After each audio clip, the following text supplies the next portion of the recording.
in Hindu religion basically outlined in two broad thoughts: Smritis and Srutis. In simple way to understand terms, Srutis were divine revelations passed on by the gods to the rishis and recorded in the form of Vedas. Smritis were social protocols which were proposed and implemented by reformers. These were flexible and were adapted according to the socio-cultural and economic setups. The Smritis have evolved over time, written again and again and adjusted to mitigate with the current.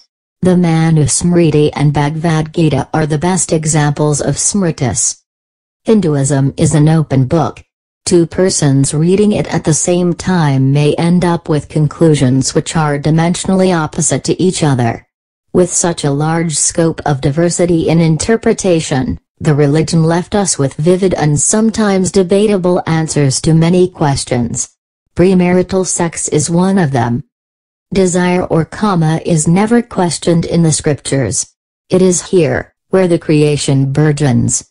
Sex is not a taboo in the Dharma Sutras as long as it is with a purpose of procreation and rebirth. On the contrary, sexual desire is considered as an important aspect of agrista. I tend to agree with Aditya Murali's citation from the book Dancing with Shiva, Hinduism's contemporary catechism.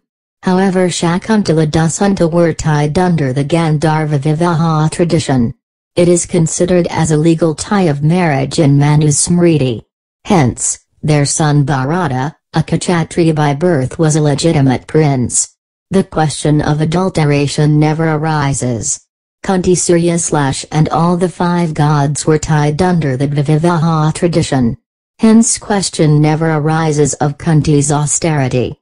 Shiva Mohini was a cosmic progression which cannot be understood by mortal beings. The laws of Brahmanda are never applicable.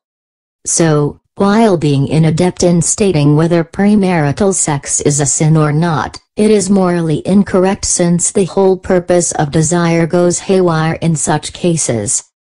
A maiden or a virgin, Kanya, is married to a groom. The father performs Kanyadana. The acceptance of wife by husband is called Kanyagrahanam. The fees paid by the groom to the father of the bride is called Kanyashulkam. The virginity of the bride is not just a social or a moral imperative, it has a sacred, sublime and a spiritual reasoning associated with it. During a marriage, a bride is not offered just like that to the groom. The forefathers from the past 7 generations are invoked from the either side. In their presence, the bride is handed over to the gods who in turn, hand her over to the groom after he promises to be karmically responsible for her well-being till either one of them leaves for the astral plane.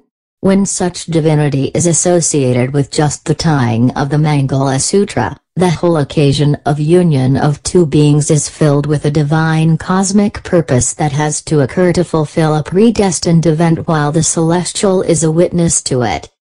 So losing virginity pre-marriage is morally incorrect.